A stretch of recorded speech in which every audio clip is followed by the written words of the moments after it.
A week after our divorce, she donned white again, standing at the altar as if she hadn't spent a year eroding me bit by bit. Her smile remained unwavering, unaffected even as she gazed into his eyes with the same practiced devotion she once used to feign for me. Yet, I wasn't observing her, my focus was on him. And upon recognizing who he truly was, I couldn't suppress a laugh. Quietly, of course, for I am not dramatic. I am deliberate. That moment marked the fruition of a seed I had sown months earlier. Let me transport you back. Erica and I were married for 7 years. The initial 3 years were peaceful, serene, secure. Together, we constructed an exteriorly perfect life. I provided her with stability. She reciprocated with admiration. Or so I assumed. However, the essence of admiration transforms into scorn when it's feigned. She began distancing herself. Gradually at first. Long work hours. Her phone always turned away from me. The gleam in her eyes whenever she laughed at messages that excluded me. I was aware. I did not confront her. Observed, compiled. Each falsehood she shared, I stored away. Silence holds strength.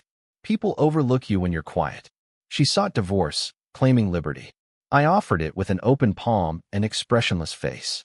She exited as if a martyr, as if she had outlived me. Unaware, she possessed the truth. His name was Todd, the one she would a week thereafter. Todd Monroe.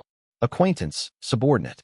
What made it amusing wasn't the surprise. No, I knew. I'd known for half a year. I saw them stealthily depart at the corporate retreat. Followed their calls. Secured footage. Retrieved hotel bills. They believed they were unseen. In error, they were visible. I refrained from erupting, from pleading. Instead, I adapted. The day following her filing, I initiated the company's restructuring. Todd was a mid-tier salesman, charismatic yet careless. I channeled crucial deals through him, monitoring every mistake. Every misstep. I allowed him to self-destruct. He assumed I was preoccupied. He deemed divorce weakened me, oblivious to the bug in his office, unaware of the forensic audit, the breached NDAs I had cleverly set up for him. As for Erica, she believed she was upgrading.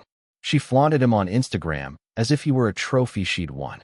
My exemplary husband, she boasted. Little did she know that I already held ownership over him. 2 weeks before their wedding, I arranged Todd's termination indirectly. No crude actions, just a subtle company sale, a discreet transfer of ownership, a euphemistic restructuring, resulting in redundancies, all unseen by him. Erica, she never inquired. Her nature was to dwell on illusions until they shattered. The wedding was private, serene, nestled in a vineyard beyond the city. Naturally, I wasn't invited, but I was present. If one knows where to stand, anything can be observed from afar. She donned earrings I had gifted her on our 5th anniversary for the occasion. Todd seemed ill at ease in his suit. It didn't drape him in the manner power should. At the moment the officiant said, "Speak now," I was tempted, not for any reason to prove myself, but because the irony of the situation was so profound, it deserved an echo. However, I remained silent and let them enjoy their fleeting joy. The demise wasn't sensational. That's not my way. Todd's bank accounts were flagged, and the SAC received the documents I had prepared as a whistleblower. I didn't merely destroy his job, but I obliterated his future. As for Erica, she exchanged vows with a time bomb.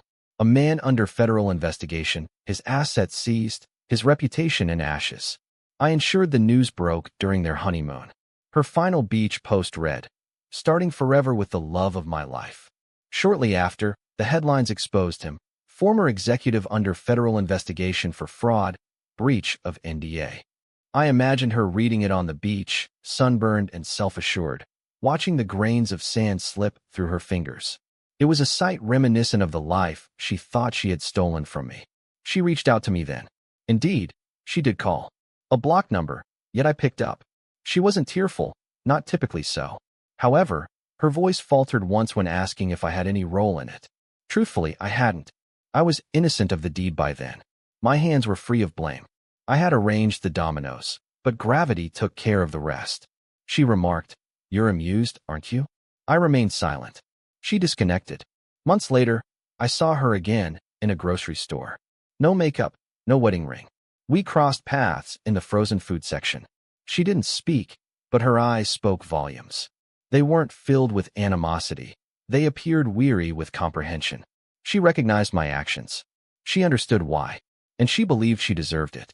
I walked past her with tranquility in my heart and a quiet, internal smile. Not because I had harmed her, but because she thought I couldn't. And I did. Silently, flawlessly. As I've said before, silence is strength.